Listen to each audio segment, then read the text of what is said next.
gonna ask kind of a fun question, especially for the panelists who were born here in the U.S. And the question is, the first time you went back to Ethiopia, what was the most surprising thing that you found out? So let me start with Helena. The first time when I went when I was 7, I don't remember that time that well, but well, I'll combine since the last time, because I went again when I was 17. So I think the most surprising thing is seeing everybody around me is Ethiopian and hearing Amharic everywhere I went. And I remember one thing, when the first time I went, because I spoke Amharic fluently, I speak Amharic fluently, but once I got to Ethiopia, I wouldn't speak English anymore. I told my dad, he spoke to me in English, and I told him, I don't understand what you're saying. And so I refused to speak English while I was there, because I wanted to be just like my cousins and be able to speak just as well as them, because I was just so fascinated about, like, they spoke the Amharic way faster than me, and like, although I was fluent, there were a lot of things that I didn't know. So that was the most, and I think like seeing, you know, being in a third world country for the very first time is a little bit shocking. Seeing, you know, the man with the bug everywhere, and you know, like that, it was different, it was fun, it was exciting. I embraced it, I loved it, and I can't wait till I go back. Yeah, before I get to that, I was going to say, Doug, yeah, it's a strong point. I think it's important to like synthesize the two. If your child is interested in music, but his or her strengths are in math and science, then you can explain to your child, you know, oh, you know, you could make technology to help music. Or if you're into video games, there's so many engineering companies that are specifically focused on creating video games. And so if you can like bring the two together, I think that would be ideal. And you know, I think that sometimes maybe, you know, we can lose sight of that. Maybe, you know, I think also coming from like being immigrant population is just like, we have to be economically successful. That's understood. But at the same time, how can we bridge that gap with our children's actual passions? And so that might be good to keep that in mind. Switching gears, Ethiopia, the biggest thing that I saw and that I love is just the Ethiopian people are just so nice. Like, you know, I grew up in the South. I know what Southern hospitality is, but it was almost, it really amazed me how everybody is warm. People that you don't know speak to you in ways that they've known you for years. And that's so different, even coming from the South, right? Where people are nice. But, so that's number one. And two, I would say, it being homogenous, there is no race in Ethiopia. There's no race problem. There are different ethnicities, but everybody's Ethiopian, you know? And that, I think that was definitely, I took that and I really internalized that. It helped shape my worldview.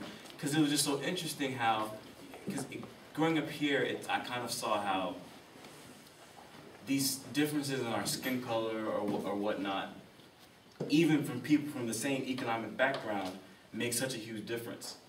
But in Ethiopia, I saw how, okay, everybody looks the same, but even people that are economically very different still get along and still live side by side. And so that kind of shaped my worldview here. But you know, I loved it.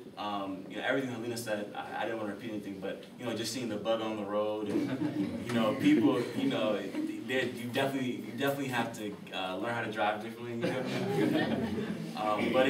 But you know, it's nice. It's nice to have that change. You know, I think the one thing that kind of like surprised me was that I had never seen, I guess, the negative side of Ethiopia in the sense of just like there is extreme poverty in our country, right? And so I think Ethiopian parents do a really good job of explaining how great our country is, and it is great. But also we don't ever see the balance. And for me, I was taken aback by how, you know, how people struggle, but at the same time very impressed by how these people they do struggle, but yet they're sane, right? You don't have crime problems at the same rate that you do here, but yet people are in worse conditions. So those are the things. Sorry. when these guys say bug, for those people who don't speak, they mean something, and you should ask your parents. Sorry. You know, I'm gonna sidetrack for like 1 second. What you just said, this is something me and my friends back home, and I think when Iskander and I talk, we do the same thing, like refer to certain words that are only referred to in Amarinya in the house. I don't even think to say it in English or even to think what the definition is. Like, I've had that problem throughout my life because growing up with majority Ethiopian friends, there's no, like, bring the mintaf, bring your shanta, like, let's whatever. Like, we do this all the time to the point where a couple of my friends that are not Ethiopian, they know when I say, oh, I need to go get a shanta, and they're like, oh, okay, let's go get a suitcase. And they know, you know what I mean? They already know what it is. So I think because we have that dualism in our lives so much, it affects us. But what I was going to say was about the Ethiopian, what we see in Ethiopia. I think it's interesting what I said and what Iskander said, and I'm sure what some others will say. Our perspective and our view about the homogenous nature of Ethiopia, it's not, nobody's different and everybody's at peace and stuff, but I think there's, in the history of Ethiopia and what maybe a lot of our parents may have noticed or what probably goes on that we're completely unaware of because it doesn't really directly affect us as much because not to say we don't care, but it's not really something I think about, like Oromo versus Amara and Gurage and what Tigray, Eritrean, whatever. It does it really matter to me, all that ethnic group? Not really. So I think that's something that a lot of people, what our generation sees is not necessarily the same as, so we see it all, everybody's one. We're all Abasha. Like, one of my best friends is Eritrean, and some people are like, don't Ethiopian and Eritreans not get along? And I'm like, who said that? Like, that's not my reality. Although that is a reality that has probably generations ago that exists for some people. So our reality is a little bit different from what the reality our parents may have,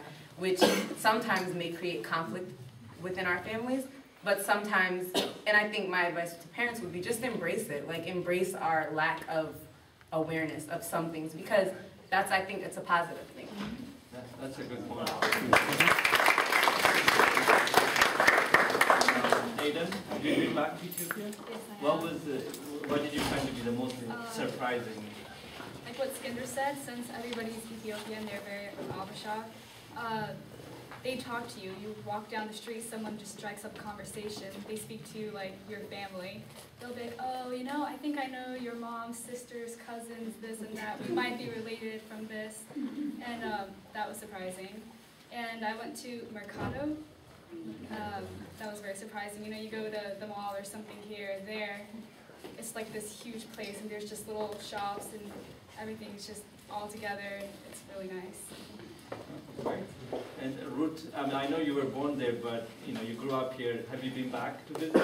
Yeah, I went back the summer before my junior year in high school, and I think two things that stuck out to me were, like someone was saying, like the hospitality of the Ethiopian people, like people who don't, you know, they might not have like food to spare or something like that, but we would go around visiting people, and they would always put something out, whether it be like dabo or like a full meal, like or something. They like, you know, made some shiro because they knew you were coming. Like they don't have anything, they're still willing to give that to you. And then the other thing is just how like competitive it is over there. Like catching a taxi or something like that. It's whoever gets on the taxi is whoever gets on the taxi. There's no like, hey, let's make a single file line and all board the taxi. It's whoever gets on. Or also like we did some shopping there too. How you kind of like negotiate and bargain with the seller, and it's not like, oh, this is $19.99. I think I can do this. It's like in Ethiopia, it's like well, I don't even know how to make an example, but like whatever the price is, you'll be like, oh, I don't know, that's a little much for this. What do you think about this price? And it's that kind of thing. It stuck out to me too. I thought that was great. So next, we're gonna hear from Meron Miriam, have you been back to Ethiopia? Yeah. All right. How was your experience? It was good. There were so many different games that they played I never heard of. Like, you throw in the air and then pick up the you get to jump over the rope and not like jump rope. And I remember going to this one shop every morning to buy some bobo, to eat for breakfast. And the zoo, when I went to the zoo, there's not all the monkeys were in their cage. And me and my mom and our friend, we were drinking Mirinda, and he took my mom's drink. Like, the monkey came out of nowhere and took my mom's drink. And I was eating a lollipop, and it took my lollipop and ran away. That was fun. All right, thank you so much. All right, so, yeah, this is